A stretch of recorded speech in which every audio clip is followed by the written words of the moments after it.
The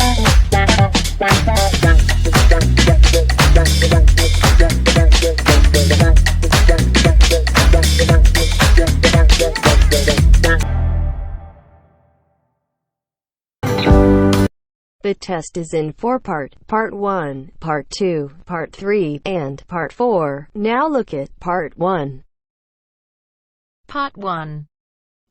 You'll hear 2 university students planning a computer programming lesson. First, you have some time to look at questions 1 to 4.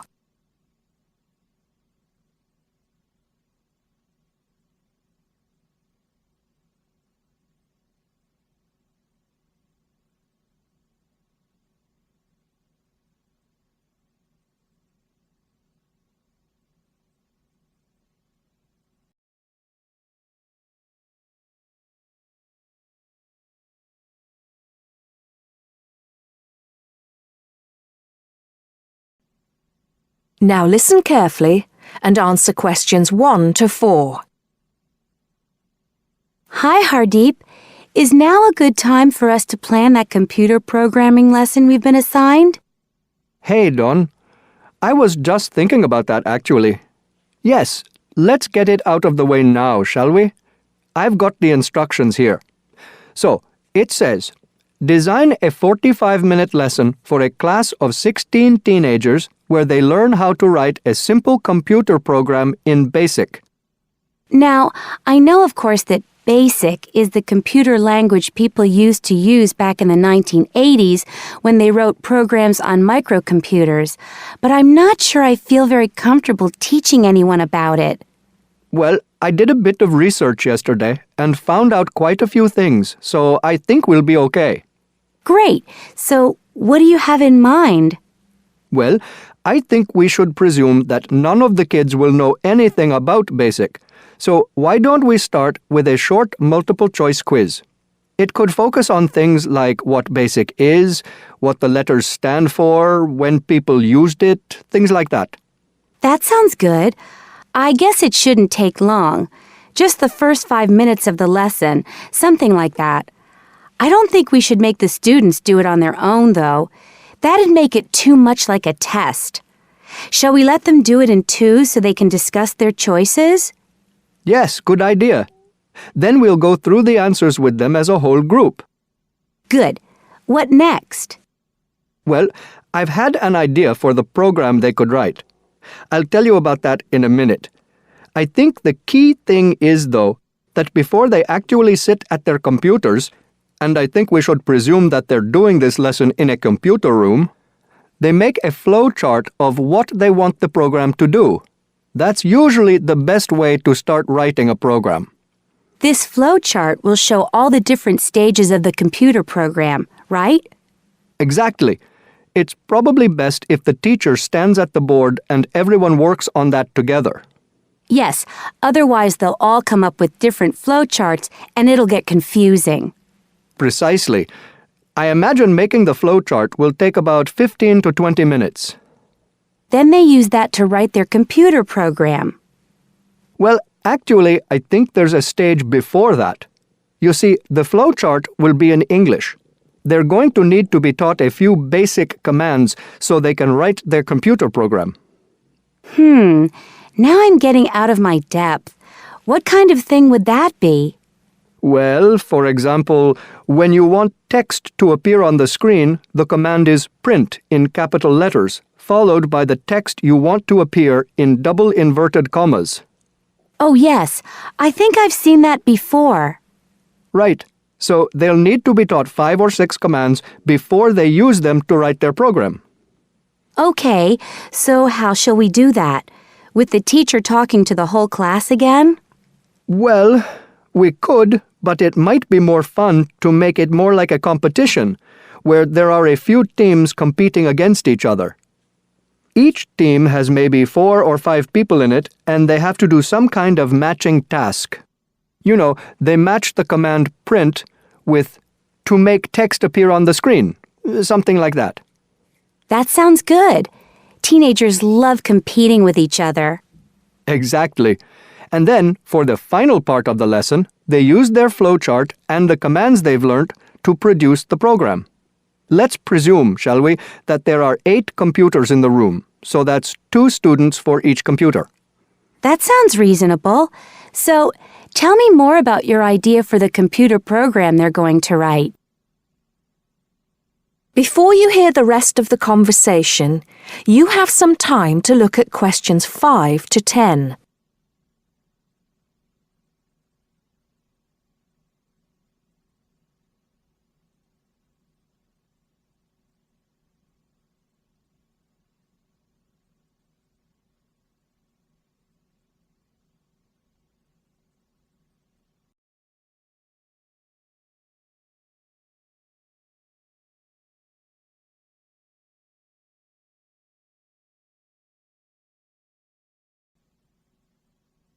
Now listen and answer questions 5 to 10. Okay, so it's a very simple program. I've actually written it down here so we can go through it together. Okay, so the first line says 10 CLS. What on earth does that mean? Well, every line of a basic computer program starts with a number. They usually go up in tens, so the first line is 10, the second 20, and so on. And CLS is the command we use in BASIC to clear the screen. Oh, I see. So that's just telling the computer to start with a blank screen. Exactly. Then we move on to the next line. So this one says 20, print, guess a number between 1 and 10. Right, I see. That appears on the screen. It's not that difficult, is it, when you get the hang of it? Let's see if I can work out the next one.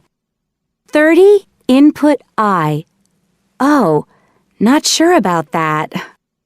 Well, all that's saying is that the person playing types in a number. Input is the basic command for type in, and I just means any number you like. Oh, okay. Then what happens next depends on what the number is. So we've got 40 if I is less than 1, or if I is greater than 10. Then print. Bad choice. Right. So if they type, say, 0 or 11, that appears on the screen. Exactly. And then this next line takes them back to where it asks them to type in a number between 1 and 10. That's line 50. I see. And line 60 says, if I equals 6, then print. Correct. Ah, okay. So if they've typed 6, they've got it right. And if they haven't typed 6, which is the next line, then try again comes up on the screen, and that takes them back to where they choose another number. It's clever. Well done.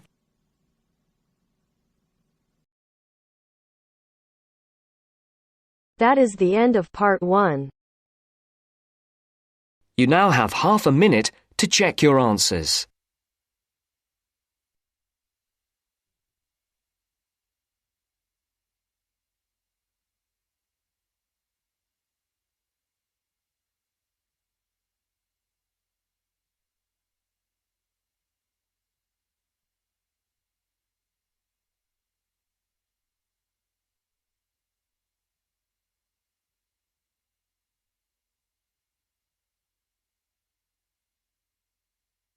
Now turns to part 2. Part 2. You will hear some students talking about an assignment. Listen carefully and answer questions 21 to 25. First, you have some time to look at questions 11 to 15.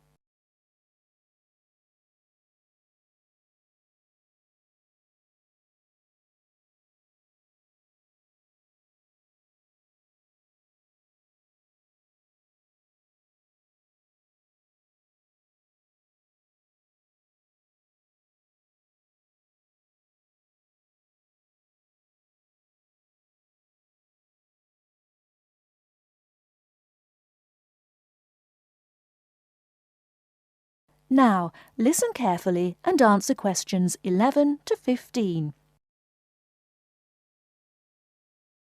Hello, Tom. Hello, Anne. What have you been doing? Oh, just sitting around, catching up with some reading. I've had a great time. You know we're doing this assignment on... What is it? Museums, their costs and benefits. That's right. Well, I've been to the Sandgate Museum. It was really good.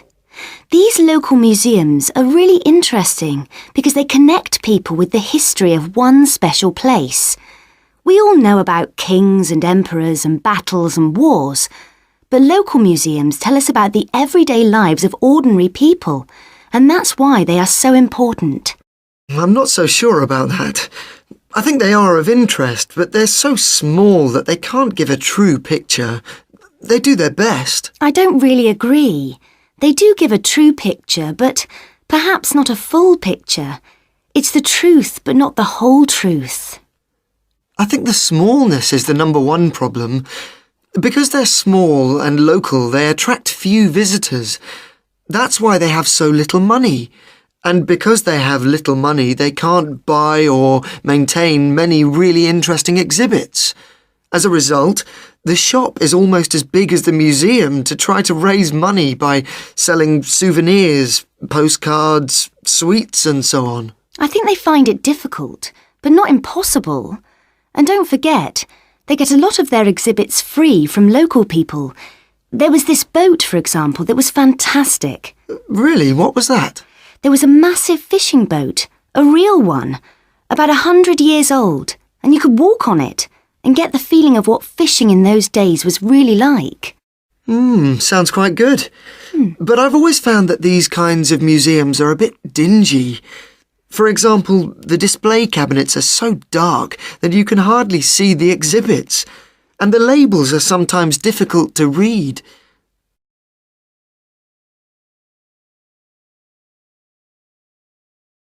Before you hear the rest of the talk, you have some time to look at questions 16 to 20.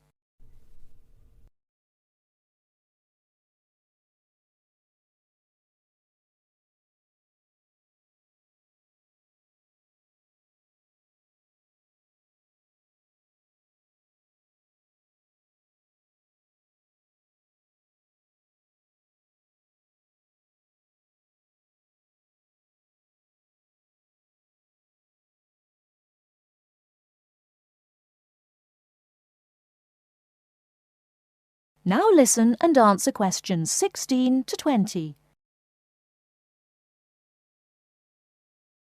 So coming back to our assignment, what we've got to decide is whether these museums should be funded by the government or just by local people. I think it depends entirely on what kind of museum it is. How do you mean? Well, take local history museums. They are small, so they won't survive without financial support. But that should come from the local authority, since only people in that area or tourists will visit it. I agree, but what about big natural history museums? Surely they should get money from the central government. Why? Children who want to learn about nature can go out into the countryside with their school teachers. They could survive from donations, and they get loads of visitors anyway. The state should spend more on science museums, since not enough people are studying science these days. I'm not so sure, but I do think a sort of museum which should not get public funds is the craft museum. Yes, like museums of cotton weaving. Yeah, which are of interest to only a very small number of people, and they should pay for it. I agree, but a working farm is a different thing again. That's something from the past of all of us, and so it's important to the local community. Kids can learn a lot too. That's the sort of thing that the local government should be spending its money on. Yes, I agree. Well, I think we've got plenty of ideas for our assignment.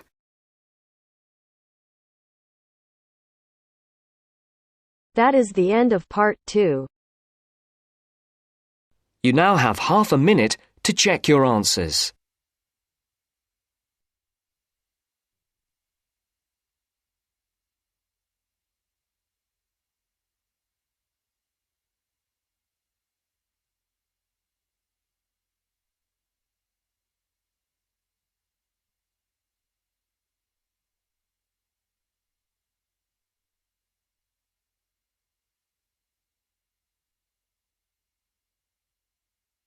Now turns to part 3. Part 3.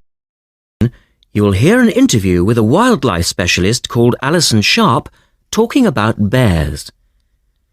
In the first part of the discussion, they are talking about the history of the bear.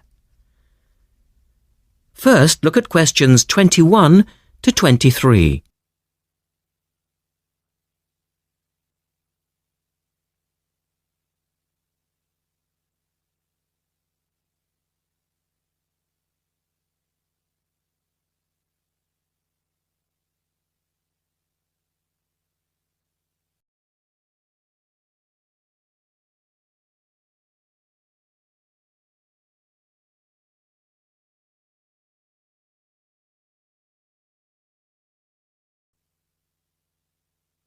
Now listen to the first part of the interview and answer questions 21 to 23.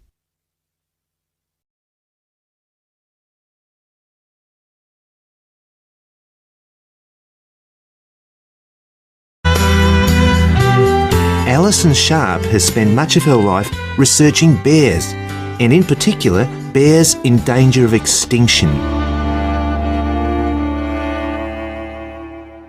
She is the author of a recent book on bears, and we welcome her to the studio today.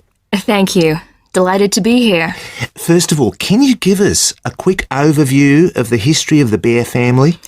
Well, the bears we know today actually have as their ancestors bears which have been evolving for some 40 million years. We have fossils of the earliest true bear, and it's important to emphasize this because some creatures are called bears but are not. Such as koalas, for instance. Yes, exactly. Fossils of the true bear show a small dog-size animal with characteristics that show a blending of dog and bear traits. So the general belief is that dogs and bears were of the same family? Yes, that's the theory. And then we see the arrival of the early cave bear. We know from cave drawings that Neanderthal man used to worship this bear and at the same time fear it. Understandable, perhaps. Yes, but they need not have worried because the cave bear only ate plants. In fact, the cave bear survived 2 ice ages, but then became extinct. In the second part of the interview, Alison talks more about the situation of bears today.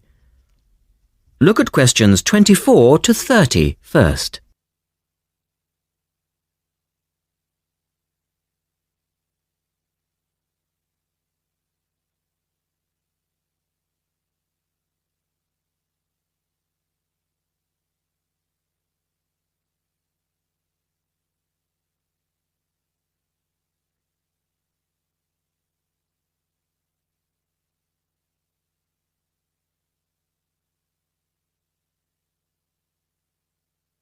Listen carefully and answer questions 24 to 30. So, how many bears can we find today? And are any of them in danger of extinction? Well, I'll answer your first question first. There are 8 species of bear in all, among them the American black bear and the brown bear, from which evolved the newest species of bear, the polar bear. So, how old is the polar bear? Oh, he's a relative newcomer, just 20,000 years old. And could you tell us a little about them? Which is the largest bear, for instance?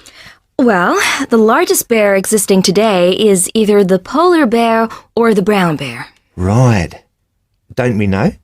Well, it depends which criteria you use. The polar bear is the heaviest. The male weighs up to 1,500 pounds, but his narrow body actually makes him look smaller than the much more robust brown bear. So the brown bear appears the biggest? Yes. And the smallest? Well, the sun bear is the smallest of the 8 species. They only weigh between 60 and 145 pounds. That makes him a comparative junior. Yes. And then next we have the so-called giant panda. But that's a small bear too, comparatively speaking. And are all bears meat eaters? No, not at all. In fact, the giant panda is almost entirely herbivorous, living on a diet of 30 types of bamboo. Yes, of course. Pandas are famous for that. And another interesting bear is the sloth bear, which eats insects, particularly termites. He can turn his mouth into a tube and suck the insects out of their nests. So, going back to my second question, are bears really in danger of extinction? Yes, indeed, they are. The sun bear in particular, as they've been hunted almost out of existence. And the habitat of the panda is also being reduced on a daily basis. Can anything be done to reduce the threat to these endangered species? I know, for instance, that it's very hard to breed bears in captivity. Yes. Well, I think that by raising people's awareness generally, we can reduce conflict between humans and animals, to stop the slaughter in parts of the world where bears are still hunted, supposedly in self-defense or to protect livestock, but often quite unnecessarily. And we can also encourage governments to preserve the natural environment of the bear, rather than allow the areas where they live to be systematically destroyed in the name of progress. Yes, of course. And in addition to these global efforts, all profits from the sale of my book will go toward the United Nations Bear Protection Program. That's wonderful. And with the news coming up, thank you for your time, Alison, and best of luck with the book. Thank you very much.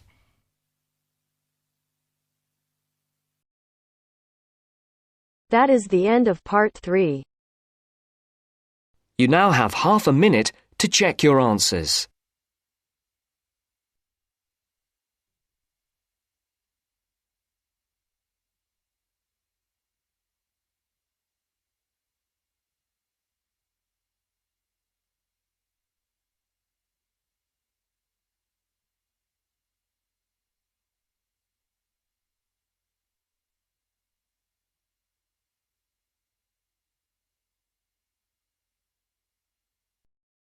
Now turns to part 4. Part 4. You'll hear an introduction about the tutorial courses of the physics school. First, you have some time to look at questions 31 to 40.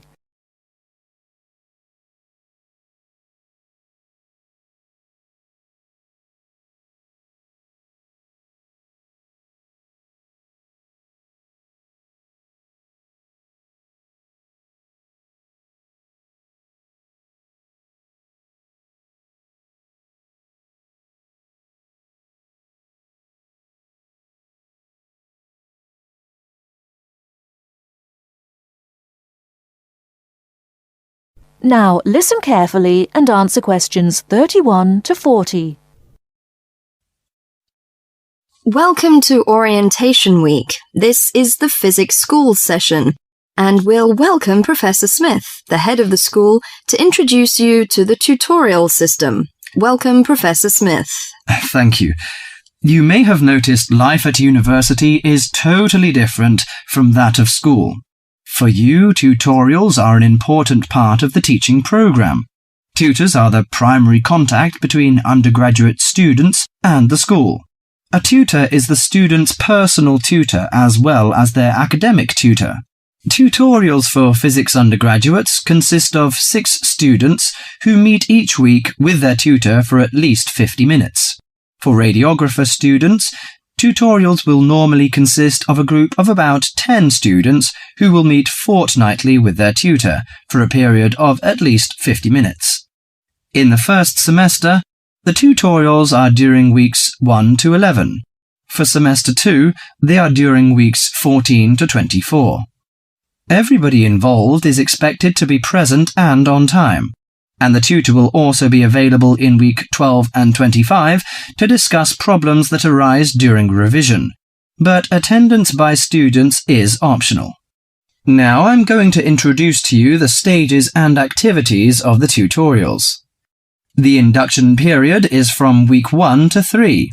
I know that a significant minority of you experience culture shock during your first few months at university, and the important function of this stage is to identify students who are having difficulty integrating into the academic program.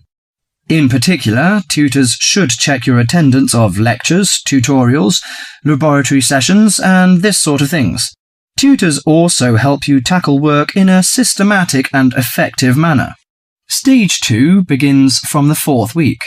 Some tutorials of this period are to be devoted to discussion or going over the students' lecture notes, but approximately 50% of tutorial time is to be devoted to coursework. You should finish the weekly homework assignments of 2 hours duration with at least 50% involving written work. At least 8 homework assignments during the year should involve answering problems set on coursework. The written work collected by the tutor should be marked within a week of handing in, and generally the assignments should be graded. The 3rd stage starts from week 8 till the 10th. During this period, math and 4 core physics programs are included. The majority of tutorial time should be devoted to work which support the lecture programs and laboratory work. At least 60% of homework assignments should involve written work. The assignment may involve writing an account of or notes on a specified range of topics. The written work should also be marked and graded. Short oral presentations by students should be included. They are possibly on general physics topics or essays. The last week's personal development planning is a structured and supported process.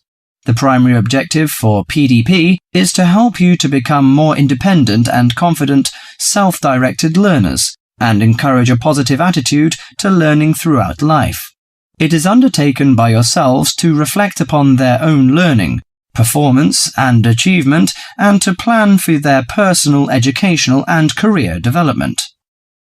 Finally, if without evidence of good reason you miss more than 2 sessions during a semester, or if the tutor is not satisfied with your progress, the matter must be immediately referred to the program director, who will normally issue formal warning, verbal and written.